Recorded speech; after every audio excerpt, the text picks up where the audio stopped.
Bonjour Mathilde Bonjour. Terrier. Alors dans quelques instants, nous allons remonter le temps avec vous. Je rappelle que nous sommes le 24 novembre. J'en profite pour souhaiter un très bon anniversaire à Thierry Lhermitte, notre Popeye national. Voilà, on l'embrasse et j'espère qu'il nous regarde. Pourquoi pas, on peut rêver. Mathilde, que s'est-il passé les 24 novembre ? Au sommaire, 2 immenses artistes qui disparaissent, un bateau mythique et une nouvelle pratique sportive, ne rien faire. Mais d'abord, on commence par ça.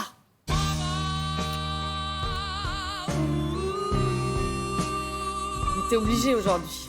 Et oui, sublime Freddie Mercury, Bohemian Rhapsody. à qui nous rendons hommage tous les jours dans notre émission, puisque c'est un 24 novembre, il y a tout juste 30 ans que le chanteur de Queen disparaissait. La veille, il avait annoncé publiquement qu'il était malade du sida.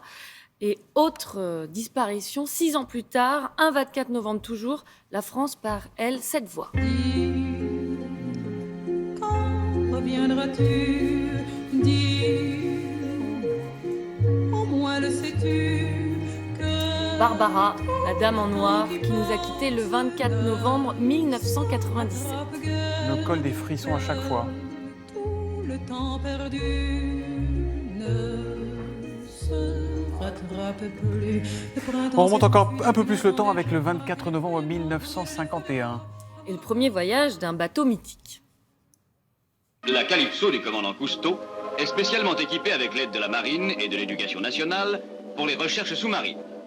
Grâce à elle, le commandant Cousteau suivait sur l'écran les efforts de ceux qui exploraient à 40 mètres de fond un navire grec coulé voici 2200 ans avec sa cargaison de vin et de poterie. Voilà, c'est au commandant Cousteau que l'on doit le concept de l'homme grenouille.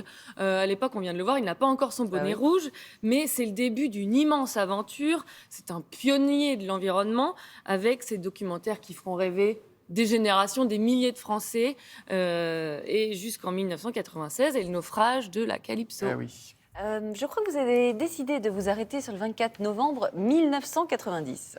Ouais, à vrai dire, c'est en fouillant dans les archives que j'ai fait cette bien belle découverte, la gymnastique passive. Oui, vous avez bien entendu. Elle a soi-disant pour objectif de tonifier et raffermir les différentes parties du corps. Selon la plupart des entraîneurs qui se sont lancés dans le commerce prospère de cette activité, vous pouvez perdre des kilos sans être obligé de réaliser des efforts particuliers.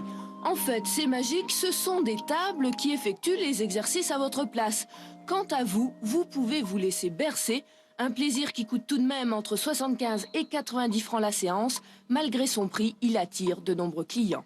C'est Bon, magnifique. En gros, du sport pour les flemmards. Oui, Exactement. Ça vous tente? Ah, moi, je suis champion du monde. Ah, ça Ah va bah, parfaitement. Bon, alors, depuis les années 90, qu'est devenue cette gymnastique passive? Eh bien, elle existe toujours, mais elle est bien plus sophistiquée parce que, oui.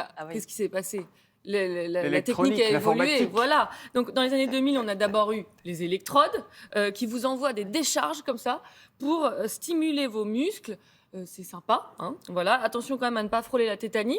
Ça, c'est pour se muscler, mais on a aussi, dans les mêmes années, un très bel outil pour lutter contre la cellulite. Ah bon ?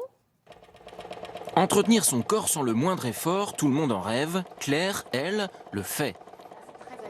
Voilà, c'est très agréable parce qu'on relaxe des muscles qui sont tout le temps crispés. Tout ça grâce à cette machine qui, à en croire ses concepteurs, a tous les pouvoirs. Lutter contre la cellulite en libérant des graisses qui sont bloquées. On Ouais, n'a pas alors- de cellulite sur le visage, Mathilde. Pour la cellulite sur le visage. Non. Mais- Pourquoi faire cette démonstration sur le visage? Bah alors pourquoi? Pourquoi Non, c'est un autre débat. Non, mais c'est souvent des pubs improbables. Bon, alors, de toute façon, maintenant, plus besoin de se fouler pour maigrir. Il suffit apparemment de se mettre dans une boîte. Voilà, ça, c'est la gymnastique passive version 2020. Regardez, Julia, Oula. je suis sûre que ça va vous Génial. plaire. Ça me plaît. L'objectif, c'est quoi? On sue un maximum sans bouger. Mhm. Il faut rester dedans pendant 45 minutes sous 45 degrés Mhm. pour espérer brûler 800 calories. On l'aura Oui. compris, en tout cas, c'est un très bon marché d'avenir, puisqu'en moyenne, les Français ont pris combien de kilos pendant le confinement? 4 3. Ah, vous êtes... Non, moins, 2,5 Deux kilos. et Et demi. Ah, 2,5 kg, c'est tout. Et là, vous sortez de là, vous avez chaud, prenez un coca bien frais, 500 calories, c'est parti, quoi. C'est Non, mais très c'est efficace. surtout Puis pour qu'effectivement, se défouler, on repassera, quoi. vous buvez un verre d'eau et vous reprenez tout. Hein. Vous perdez que de l'eau en faisant ça, Mathilde. Bon, mais Enfin, merci. hein. Mathilde, Bah, écoutez, enfin. je fais que un droit de suite, moi. hein. Bon.